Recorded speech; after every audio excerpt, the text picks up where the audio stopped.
Hello friends, welcome back to another What's for Dinner. Tonight we are starting off with Swiss steak and mashed potatoes. Swiss steak is also called cubed steak, but I just browned it up on both sides, and then I added cream of mushroom and an onion soup mix to the pot with a little bit of water and the drippings from browning it up, and then just let it slow cook all day long. Now I am making good old mashed potatoes. I really like homemade mashed potatoes, so that is what I am doing here.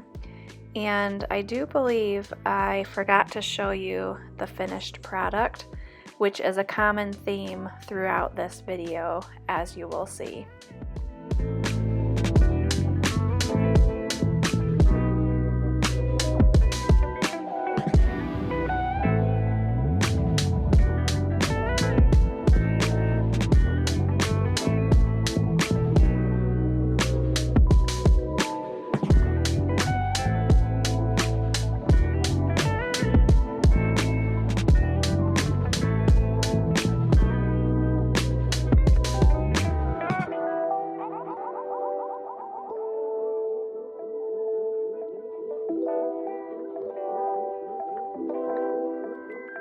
This night's dinner is chicken gumbo and rice.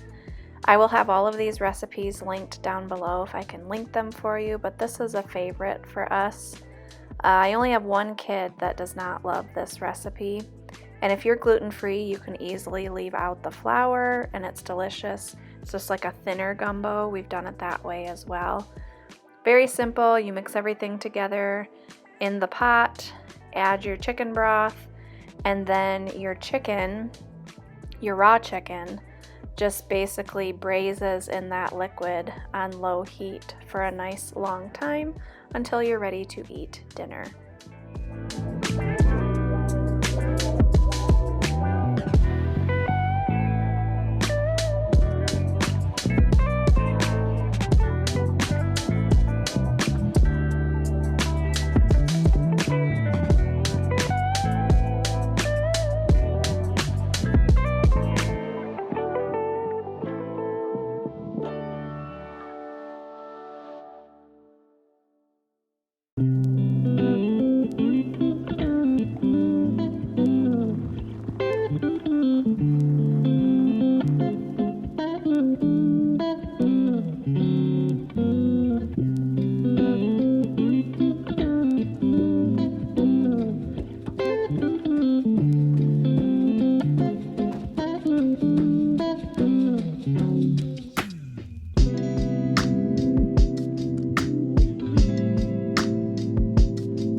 I added some sausage to the pot, and then once everything has been cooking for a nice long while and your chicken is tender, you're going to pull the chicken with the skin and the bones all out, shred it all up, get rid of the skin and the bones, and then add that chicken back into your pot while you cook up some rice, and then you're going to serve this chicken and sausage gumbo over rice.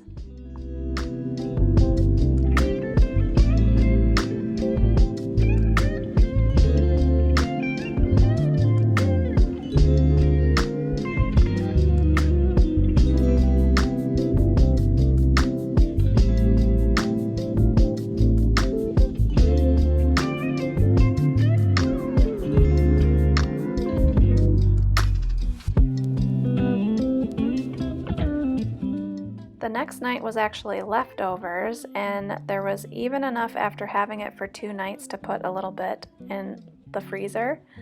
And so we ate on that for 2 nights, and then I even put some back in the freezer.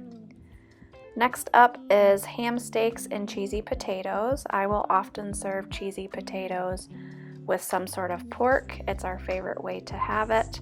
And I'm pretty sure I forgot to show you, well, you can see my dirty stove, it's really bad, but I'm pretty sure I forgot to show you a finished product. But I pan fried those up and served them with cheesy potatoes. Next is fried walleye. Walleye is my favorite fish. It's a white fish that you can fish for quite easily in Canada or Michigan. I'm sure probably all of the Great Lakes, although I don't quote me on that. You can probably get it. But this is a very simple breading, and then the last bowl there, you crush up Ritz crackers, and that's what makes it so yummy, is that like buttery Ritz cracker crumb on the outside of the fish. Again, I failed to show you a finished plate, so I served it with coleslaw and homemade potato wedges, which were absolutely delicious, and we had enough leftovers for a couple people to have lunch the next day. Next up is smoked pork butt and cornbread. I actually had some smaller pork butts that I wanted to get smoked up before we put our grill away for the year. I can still use it periodically through the winter, but it's just easier, you know, in the fall and the summer to smoke stuff. But I smoked up that pork, and there was enough left to have a nice big batch in the freezer as well. And then here is my cornbread. I've been using the same cornbread recipe for years and years. It's fluffy and slightly sweet. And then that was a little bit of green beans I'd frozen from our garden. What did I make here? Oh yes, lasagna soup. So all my kids will eat this, but I don't call it lasagna soup because I have 2 kids that do not like lasagna. And I kind of make it different every time. It's the flavors of lasagna, but not the like same ingredients, or you don't prepare it the same way. So it's just ground beef, onion. I have some freeze-dried zucchini and summer squash that I'm adding just for some extra veggies.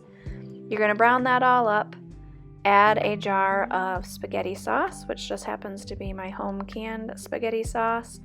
And then you're going to add a full carton of beef broth along with some different Italian seasonings. Let it simmer for a good long while, and then serve it with, you could serve it with crackers, but we like to add the noodles towards the end so they don't get too mushy, and then just serve it with Parmesan cheese on top.